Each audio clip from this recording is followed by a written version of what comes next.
Okay guys, so a quick how-to. I looked everywhere and I couldn't find it.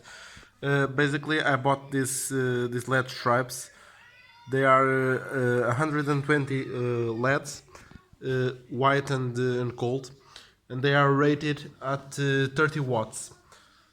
The adapter that comes with this one.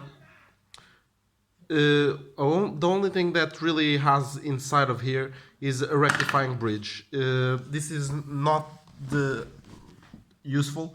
This is what I checked. Per meter, they say it's supposedly with the adapter it's 7.6.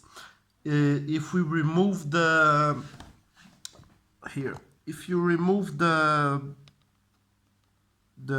triacs that limit the current, you can get like 12 watts per meter max. So not even near half the power you want. So how did I get these 23?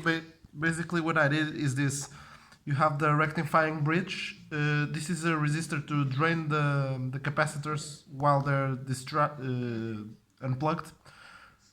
And I added, in this case, two 400 volts capacitors.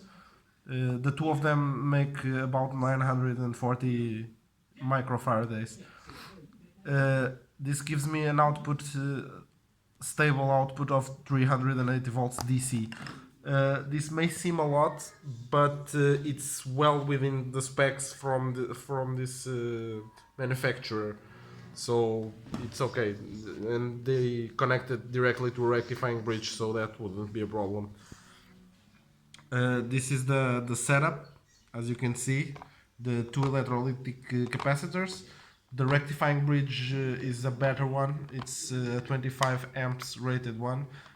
Not that I need it, but it's a little bit oversized.